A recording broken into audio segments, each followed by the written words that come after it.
Spencer Thompson, welcome to Built to Sell Radio. Thank you so much for having me.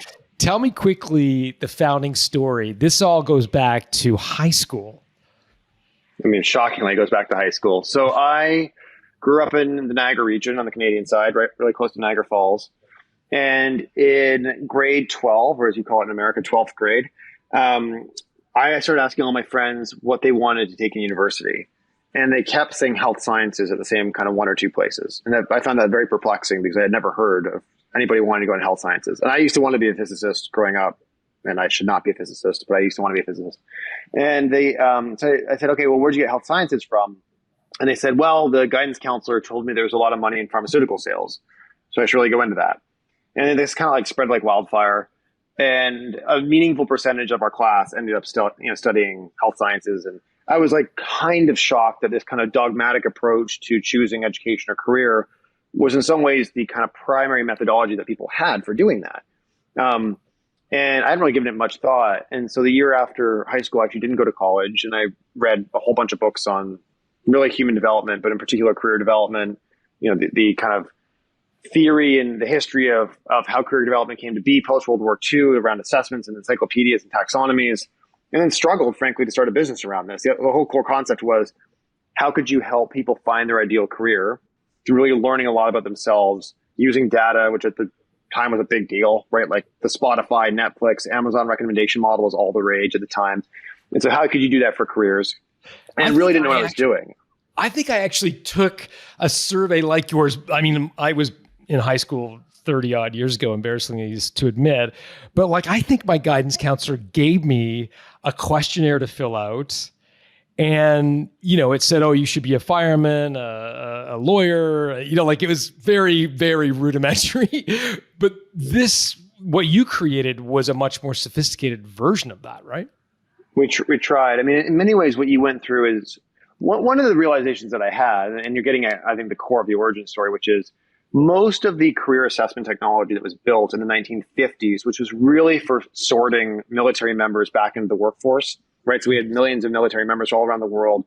In the States in particular, how do you kind of re-employ these people into becoming firemen or, biologists or whatever else it is? So we built all this technology to do that. And what I realized doing the research back in 2012, 2011 around this was that is the exact same infrastructure that exists today. So that same assessment that you took 30 odd years ago, I virtually guarantee is the same assessment today. And so what we try to say is, if you were to start one of those assessments today in 2012 and not in 1970 or 60 or 50, what would it look like? And there's kind of three core principles, right? The first is it would use data. So every incremental person that took an assessment would make it smarter, because we could use their data on what career they used to be in, what career they're in right now, what they want to be in, and whether they're happy or not. So nobody ever asked that question. Like, are you actually satisfied in the career that you're in? That's the first bucket. The second bucket is design. So the whole thing was mobile first. You could answer all these questions. It was like 300-400 questions on your phone, which is an enormous amount of work to do. We tried to make the experience really pleasant. And the third thing was actually to make it real time. So you actually get feedback as you're doing the assessment. The assessment that you took, probably you answered all these questions. And then you got this like generic list of results at the end. Then we I was called gave you to the results office as you were taking it. Yeah, so dude be like, hey, we think you should be doing this. We're going to tell your parents that. Like, it's kind of ridiculous, right? So yeah, we try to really reinvent that.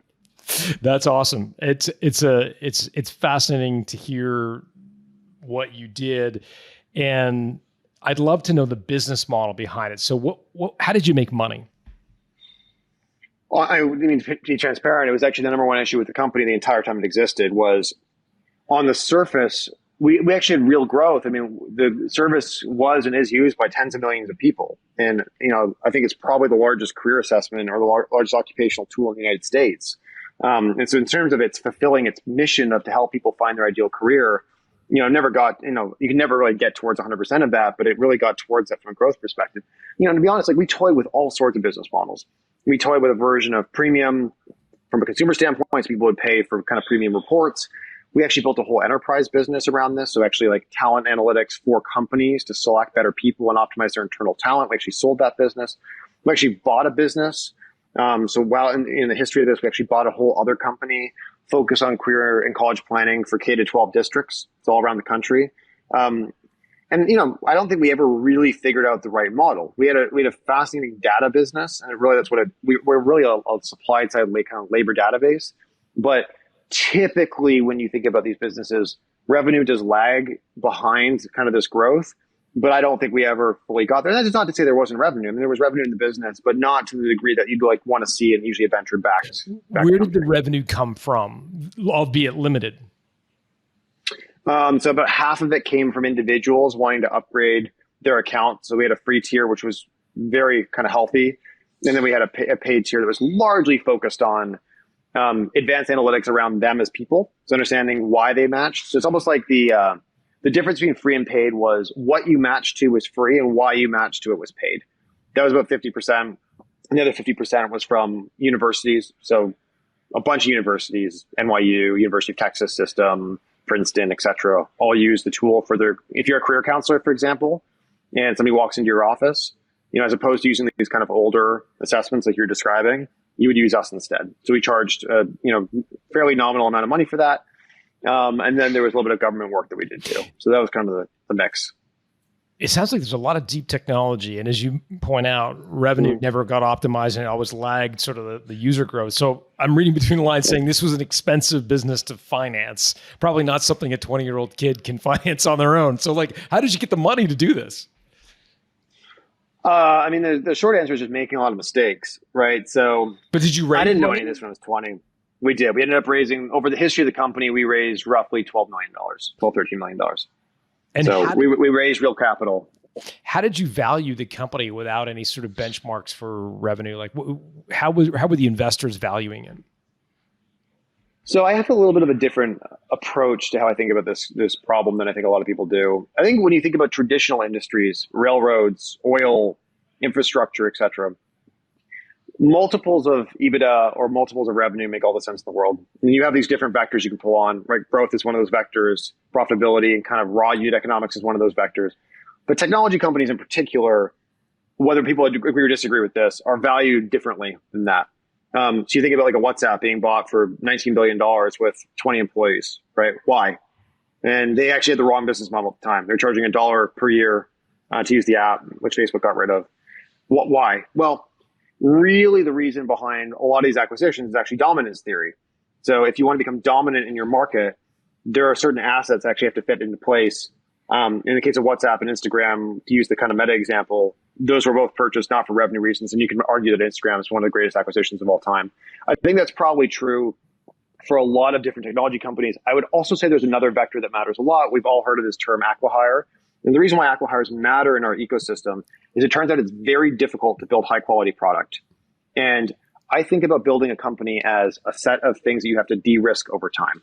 And each time you de-risk a part of the business, you actually increase, we'll call it the local maximum of that business, meaning you could theoretically sell it for more at that point. So you have a valuation bump. So if you think about it just without going into extreme detail, I have an idea, or you have an idea. We want to start a business. How much is that business worth? Probably not very much because you just have an idea and that's it. Now, if you're Steve Jobs and you want to start a business, well, that idea is probably worth a lot of money because there's a lot of proxy value behind that. But if you're just me, you want to start a business, probably worth $0. So the first stage is I need capital in order to test the thesis behind my business. So I go and do that. I test it. I build an MVP. I hire one or two people and I ship a product. Well, is that worth something? Yeah, it probably is because I have now shown that I have the ability to take an idea and ship something out of that. The next stage is, can I build a team that actually supports the growth of that thing? Then you have a user growth model. Then you have a revenue model. Then you have a scaling model. Then you have a dominance model. Each one of those stages, if you can get to irrefutable proof around that point, the company is worth more and more money. And sometimes, by the way, the metric that proves that out is revenue. In a lot of cases, it isn't. There are companies that are worth hundreds of millions of dollars that have built the best possible team on the planet without a cent in revenue. So and that is just the way that hypergrowth works. So Spencer, how did it work at Sokanu? Like, what were those benchmarks for you, and how did investors sort of improve their valuation in lockstep? Yeah, so we raised our kind of history was this took a long time, right? So we're not talking about an up and to the right, this is all honky-dory business. I think this is much more realistic, like maybe look inside of how tech companies really work, which is we raised roughly $300,000 back in 2012. That came from a consortium of angel investors led by a psychometrician, so somebody who actually measures people for organizations. So kind of domain expertise, not applied to technology, but incredibly smart, incredibly successful in the space, along with some professional angel investors. the valuation of that business at the time was very low. Like if you think about like what Y Combinator's investing in companies in, we'll call it roughly around that, maybe less than that. And so they're valuing basically me and the ability to figure things out. And by the way, investing in a 19 or 20-year-old who's never built a business before is not worth very much money, especially in how much did the company did you have to especially give, how much did your company did you have to give up for $300,000? 15 odd percent, 15, 20%, okay. something like that. Okay. Got it. Yeah. I mean, every fundraise that you do roughly is 15 to 25% of the business, right? And there's just cases where it's 10%, there's cases where it's 30%, but like I think most healthy fundraisers you're selling, and people have to like also think about like, you're not giving up that part of the business, you're creating new equity. And so it's not really about like, yes, there's dilution, but it's actually around price per share. People kind of, when you trade public stocks and you buy, a stock for a bunch of money, private companies work the exact same way. Public companies can issue new stock and dilute the value of the existing stock, which just decreases the per share value. It's kind of the same thing. So like, I'd say, okay, well, you're selling 15, 20%, but you're really like, are you actually increasing or decreasing the value of the shares? Which, we were kind of flat. So we did $300,000. Then we raised another $1.5 million, call it a year and a half later. Then we raised kind of another $1 million in kind of bits and pieces. And then I think we raised $2.5 million, kind of a proper seed-ish type round. That was maybe 5 years into the business. And then we raised another $5-6 million after that. I mean, those numbers are not 100% accurate, but they're pretty close. Got it. Knowing what you know now, having gone through lots of different iterations on the financing, what would you do differently if you could go back to 2012 as it relates to specifically raising money? Well, I mean, I think I now run another company that's in the cybersecurity space. We just closed a Series A. It was $24 million in December. So I mean, in some ways, being able to do this a little bit differently now, I would say that 2012 and 2020, 2021 are very different times to raise capital. The maturity of the market is very different. And by the way, I'm not sure how applicable this is to the audience, but like there's all sorts of different types of capital raises, right? You can raise capital from friends and family, from angel investors, from professional investors, from venture capitalists. Those are all different structures and different kind of concepts, and there's debt, so we can talk about all those things.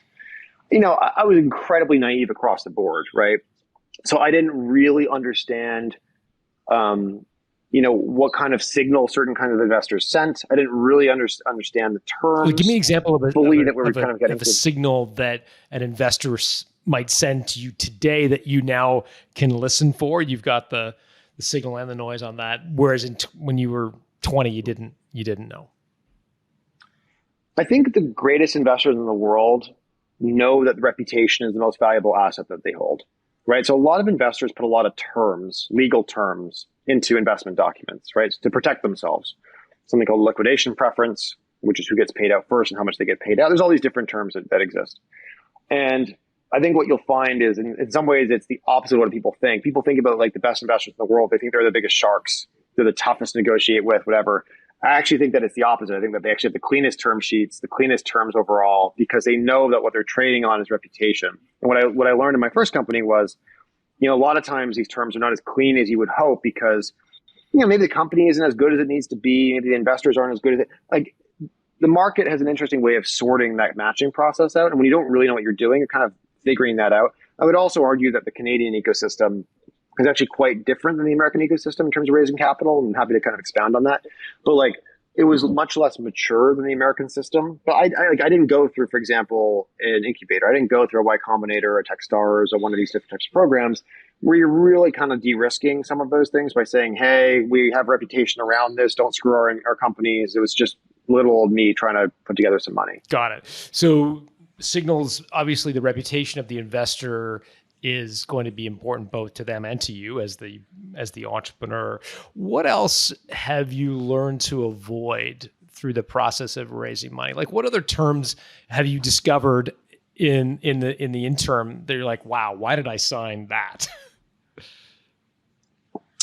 Well, I mean, I've been very lucky that I've tried to seek out people that have done this before and have really helped along the way. We brought in a CEO, 𝙎𝙀𝙇𝙊𝙐𝙇𝙊𝙁 back in 2017, who had been very successful in a prior exit and really taught me a lot about a lot of different things.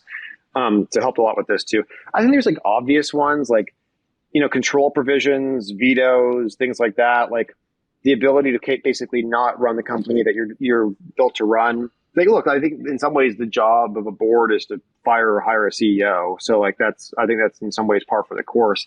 But there's lots of onerous terms around blocking sales of companies. There's terms around what kinds of capital you can raise. And this gets complicated because it depends on, there's difference between equity, convertible notes, safe structures, all these different things. So I just think like there is a market standard of terms that kind of actually fluctuates. Like, by the way, market standard terms in today's world, which is July of 2022, is different than January of this year. Like literally they've changed because market compression has happened. And so more leverage is shifted to investors. Like it's actually more of a leverage piece than it is anything else. So I would say like there's like the obvious ones are just these onerous control terms. The things that end up becoming more negotiable are things like liquidation preferences. So who's getting paid when, how much they're getting paid, board control. So what your board is structured like, for example, compensation actually is interesting, whether there's caps on compensation for CEOs. But, I think it also depends on really the kind of business that you're running. Like running a real estate company is very different than running a venture-backed startup, which is very different than running, a mom and pop business. And none of those are better or worse. They just have different financing terms that matter. I watched a YouTube video with you describing the 5 motivations that entrepreneurs have. Would you mind describing those and telling me, you were candid in that video about kind of waffling between your reason for starting Sokanu and running Sokanu, why it exists. And I'd love for you to just touch on those. I think you're referring to the philosophy.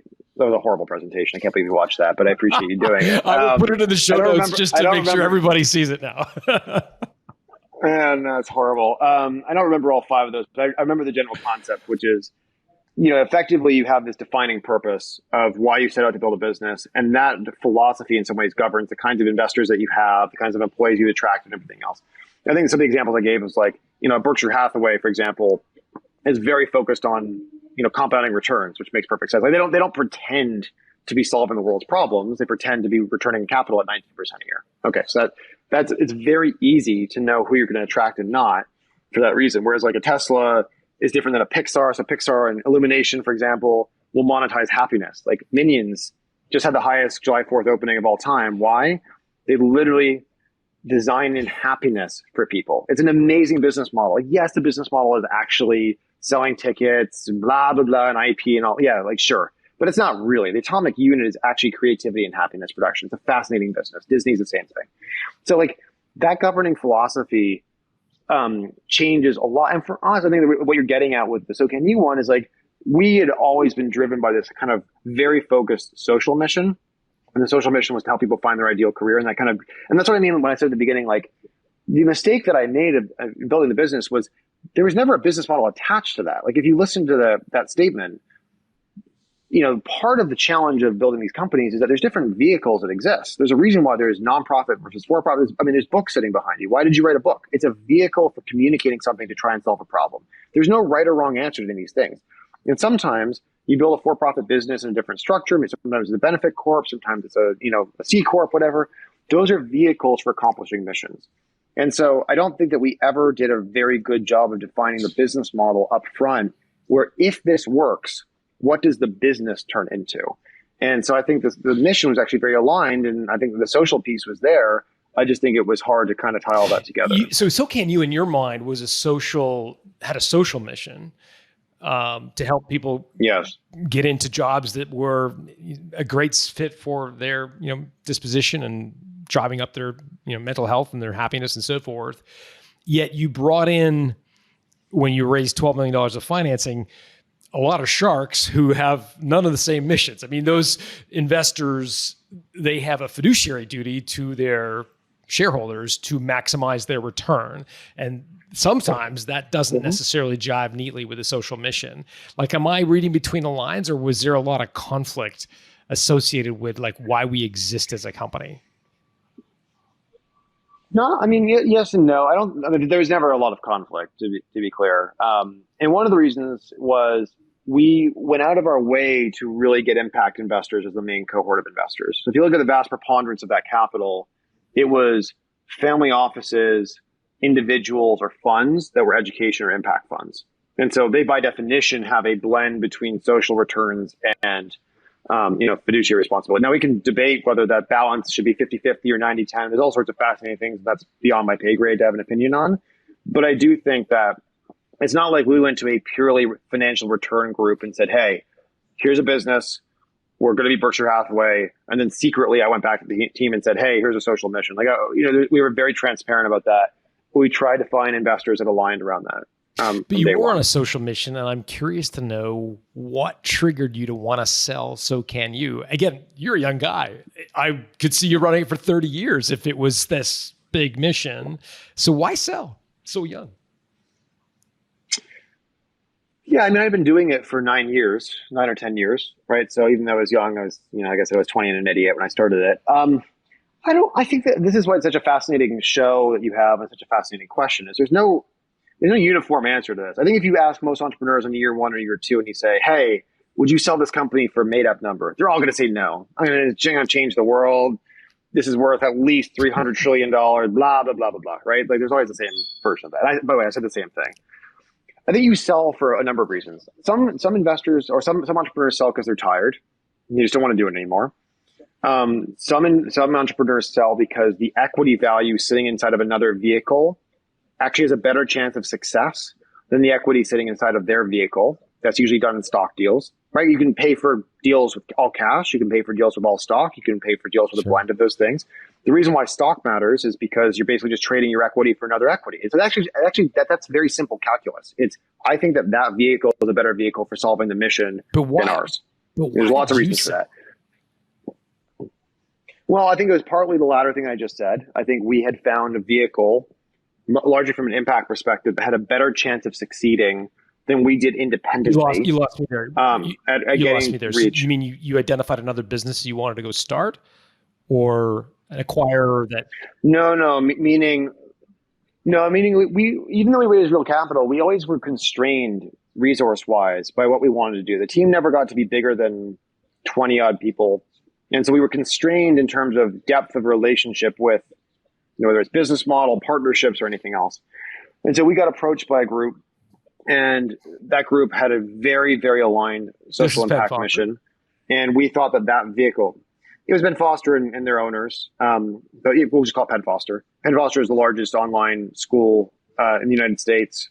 It's a fascinating company. It's been around for over 100 years, very focused on middle skills, middle income workers in America, very aligned with what we did. And so when you think about pairing the largest online school in America with this very large occupational engine, the only real question at that point was, does the equity value of that thing combined make more sense than staying independent? And the answer to that was yes, internally. So there are other factors, I'm sure, that go into people's decisions to sell, but ours wasn't that much more complicated than that. So I'm going to read between the lines and said, you were feeling kind of constrained to have a bigger impact with this company. And Penn Foster came along, Mm-hmm. It's private equity backed sort of shareholders came along and said, I think 1 + 1 = 3 here. If you join us, we can use your assessment tool across all of these tens of thousands of students, and that's going to have a huge impact on the world.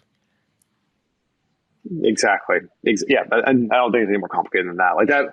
That's largely the calculus, and then the math comes out of that, and you have to figure all that stuff out. Yeah, I'm still wondering about the financial stuff. You strike me as somebody who is not particularly motivated by money. Am I accurate in that assessment?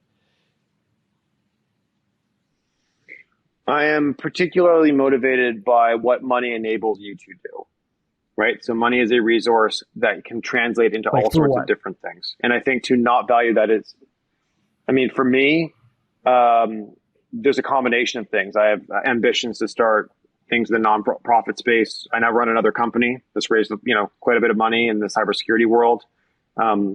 Yes, there are base needs to get met internally, but am I the kind of person that's going to go out and buy 65 houses and boats and stuff? No, I don't personally need much stuff, but I do believe that people that have access to resources have the ability to start to shape things in our environment in ways that people don't. And by the way, if you've seen this more than I have, very often people that are incredibly kind human beings that want to make a difference end up spending the vast preponderance of their time raising capital.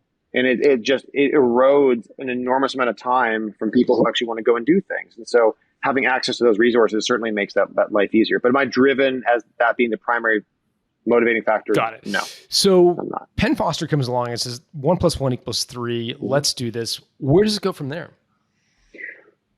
So we had conversations with them. I mean, I've known the folks from Penn Foster for a long time. So this wasn't like an out of the blue thing. Like I had been close with a lot of their leadership for a long time. We had entered into a period, obviously I can't go into details, but like we'd entered into a period of exclusivity, started talking to them. We consummated a deal in early 2021, and then started to kind of integrate the companies. When you entered into exclusive deal, did you shop at elsewhere? No. Were you tempted? No.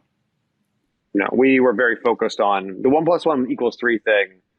I think the reason why that matters a lot is because you're not running a process. Like, by the way, just in the effort of full transparency, we had run a process to sell the company a couple of years before this. We had thought about running the company or selling the company.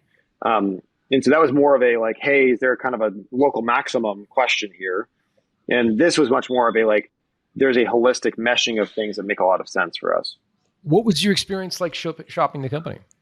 It was fascinating. I never done it before. We actually hired an investment banker in the education space. We put together kind of a presentation. I wouldn't say it got as far as we wanted it to.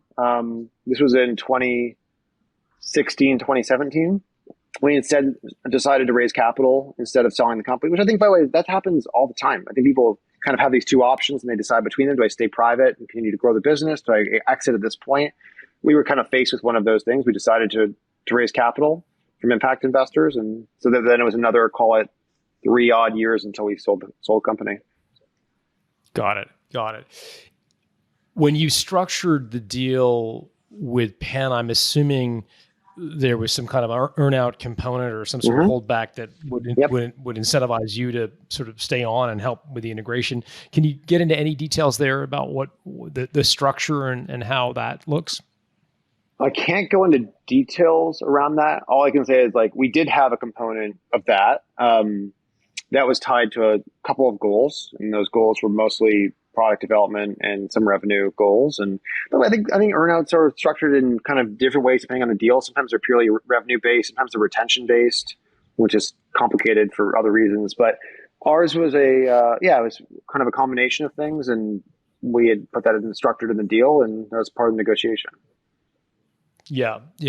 And how did you think about those elements? Because a lot of private equity buyers choose not to use an earnout. Instead, they use like an equity an equity rollover and ask you, hey, like we'll buy 60, 70% of your company, but we want you to roll another 30.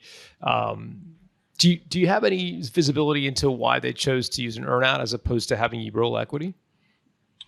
Not particularly. I think the funds that had acquired Penn Foster were fairly new, both of them. And so I can't speak to what philosophy they had around how they wanted to structure these deals, how large their typical transactions were, their use of debt, et cetera. But with us, I think we're a fairly small deal. If you look at kind of the typical sizes of their deals, we were much smaller than those things. And so my guess is it may have just been a simplicity thing more than anything else.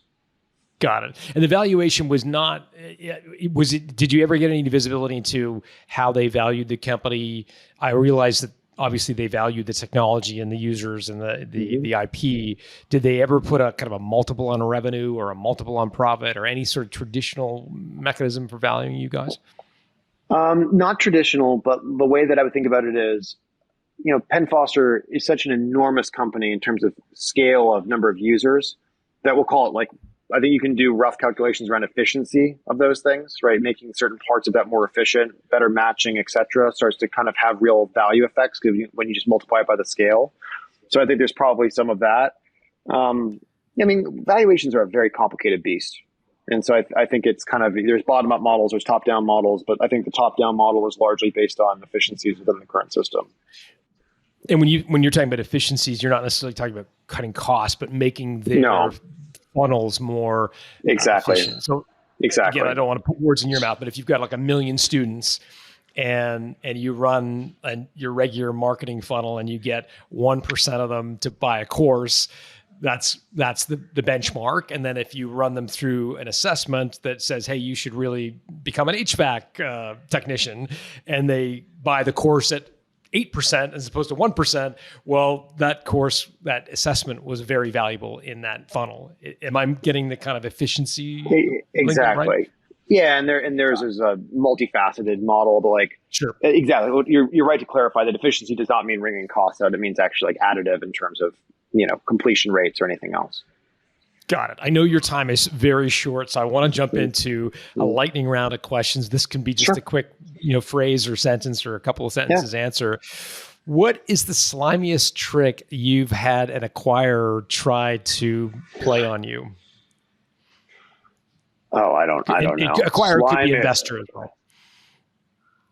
well. We had, I don't know if this counts as slimy, but we had a series of investors actually sign agreements to invest. This was many, many years ago, and actually pulled the investment on the day of wiring after everything was agreed to. That was the worst. I think that was the worst thing that happened. Is we probably had over 50% of a round not closed the day of closing because people just decided not to wire the money. And what was the rationale? I don't know. This was a long time ago, and I remember having some of these conversations, and none of it made a lot of sense. But yeah, that was not fun. If you think about the time window between the moment you signed the LOI with Penn Foster and the non-disclosure agreement and so forth, and the share purchase agreement getting consummated. So if we look at that window, what was the biggest mistake you made personally in that process? Well, that's a good question. I don't know. I mean, it wasn't that complicated. Personally, I mean, I'm sure I made all sorts of mistakes, but I can't remember any like major things that stuck out during that process. I mean, I had built relationships with both of, like the firm, like I said, I had known for a long time. And so I think a lot of times mistakes come out when you're starting to form new relationships, and like, so you don't know each other particularly well. I had known these people quite well. And so nothing major, I don't think. Got it. What was the lowest point you reached emotionally during the same period? This happens all the time. We had thought the deal was going to close sooner than it ended up closing. And, it's like the whole like happiness is reality minus expectations thing. So it's like you assume that something's going to happen on a certain day. Maybe it doesn't happen on that day. It starts to drift. And like I've learned that lesson enough times that like you kind of teach yourself that things don't close on time and that things always, take longer. But that was probably it. Highest moment? I think sharing the news with the team, where some of the team had been there for 7 or 8 years, and people took a chance. This fundamentally is all about the team, right? So it's like for us, we had people that had taken a chance on us back in 2012, 2013 when we were nothing, and for them to get a check. I mean, the first investor in the company probably never thought he was going to get a cent out of this business, and he got a real check at the end, and being able to tell him that. It meant a lot. It meant a lot that like people had taken the chance on this and had stuck with it, and then it all worked out. Did it work out in the way that like, Facebook worked out or, Apple worked out? No, but like that was a very meaningful moment. So someone, again, not about me, it's about that, their experience. If I was interviewing you and not knowing your backstory, I would have sworn you had a Stanford MBA, maybe an undergrad in mechanical engineering from, some major university. And to find out you didn't even go to university is just shocking to me. So I'm only going to assume that you are an incredible self-learning advocate. You strike me as someone who must read a lot. What tactics, tools, resources, books, videos that you use to prepare for this Penn Foster sale? Yeah, I mean, I'm both, I guess, try and have low ego, and so assume I don't know very much, and try and be really stupid when I walk in the room and ask dumb questions, turns out humility is a majorly important thing with getting things done in this world, because people find it both disarming because it's earnest, but also you're there to literally absorb from a place of humility. I think it matters a lot. You just don't assume you know everything. I mean, I try and read a lot, at least a book a week, an enormous amount of content in terms of newspapers and everything else. I mean, there's a lot of content out there. And so I wouldn't say the preparation was any different for an acquisition versus not. I hadn't been reading books about private equity deals since I was 20 or 21 years old. And in many ways, people are like, well, what a complete waste of time, except when it comes to negotiating certain terms. And you've been reading about these terms and much more complex deals. Like I'm literally reading the book about Caesar's Palace and that acquisition by, TPG and Apollo right now. Why? What's I'm not in the casino business. I think it's just called Caesar's something. So it might actually just be Caesar's Palace, but it's basically the inside story of how that deal went down. Michael Dell's new book's actually an amazing book at looking at how that kind of reacquisition of EMC, VMware, Dell Technologies happened very behind the scenes. Like there's actually books that are pretty transparent about this stuff. People just don't find them that entertaining, and I find them fascinating. Financial engineering fascinating too. So yeah, I just try and read an enormous amount of things and just ask a lot of dumb questions and try and have humility.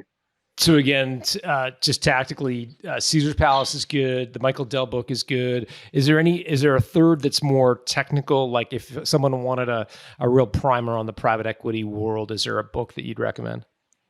I mean, there are literally books on financial engineering, on venture, on private equity.